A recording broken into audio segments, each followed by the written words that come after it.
मेरा बेटा 7 साल का था जब गुरुजी के चरनी लगने का सौभाग्य प्राप्त हुआ।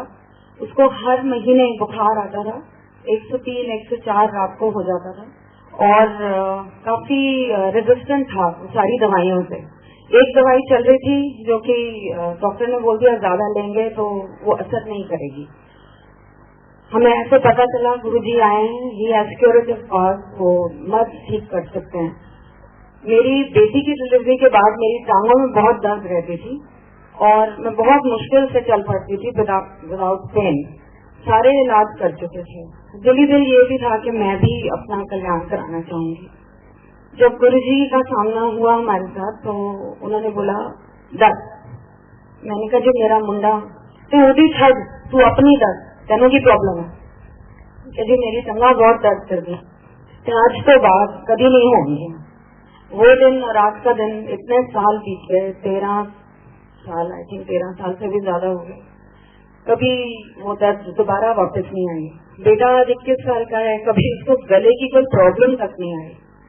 और उसके बाद गुरुजी जालंधर वापस चले गए। हम उनको थैंक यू बोलने वहां गए तो गुरुजी ने हमें बोला कि रात को लुधियाना अपने सिस्टर के यहाँ रुको और कल दोबारा आना, दिल्ली वापस मत जाना। हमने ऐसे ही करा। बाहर निकलते समय मैंने एक भक्त को पूछा गुरुजी अपनी सीट पे कितने बजे आते हैं? तो कहते हैं जी द्वार हम 10 बजे सुबह खोल देते हैं, गुरुजी 11 बजे तक पाठ से उठ के आते हैं। जब हम पहुंचे मंदिर में कोई नहीं था, कोई प्रवचन नहीं चल रहे थे। गुरुजी अपने रोब्स पहन के अपने सिंहासन पे बैठे थे and he spoke to me in faultless English. हर औरत को आंटी और हर आदमी को अंकल गुरुजी बोला करते थे। मुझे कहते हैं aunty you are late, what are you doing all this while? इतनी देर से क्या कर रही थी? ठहरो मैं बताता हूँ। 2 आलू के पराठे खाए, 1 कटोरी दही, आधा गिलास पानी का पिया, फिर टॉयलेट गई। उसके बाद बहन के पीछे वाले कमरे में जो काला सूटकेस रखा था उसमें से अपनी बेटी की तूने ऑरेंज ड्रेस निकाली, फिरोजी वाली तुझे पसंद नहीं आई थी। सारे कमरों में जाके सबको कलेक्ट करा, वापस आई, टेबल के ऊपर जो आधा गिलास पानी पड़ा था उसको पिया और फिर टॉयलेट गई और फिर सारों को लेकर आ रही है पूरा 1 घंटा लेट। आई वॉज अमेज्ड कि ये कौन है, क्या है, इनको सीक्वेंस वाइज भी करेक्ट था। उन्होंने मुझे ब्लेस करा। मेरा हीमोग्लोबिन उस टाइम 8 था। उन्होंने जोर से मेरी पीठ ठोकी और मुझे बोला 6 है, कोई नहीं फिक्र ना कर, 12 हो जाएगा, स्टॉप ऑल मेडिसिन।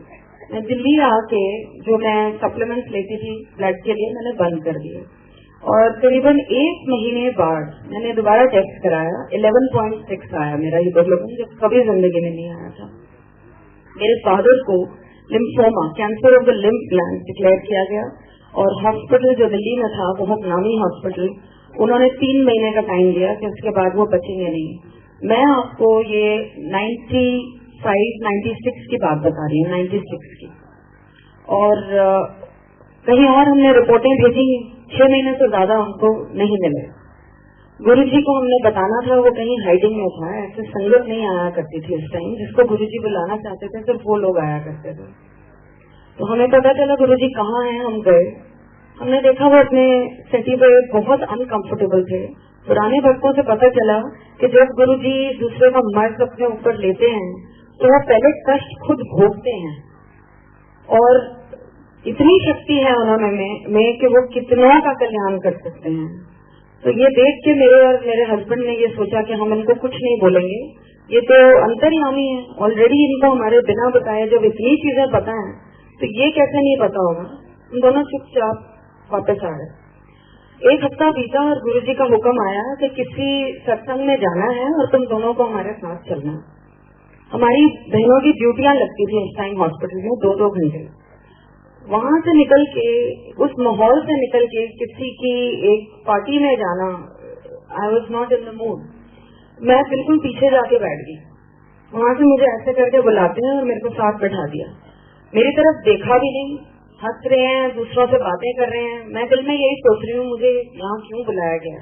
एकदम से मेरी तरफ देख के कहते हैं तेरे प्योर का कैंसर ठीक कर देता है।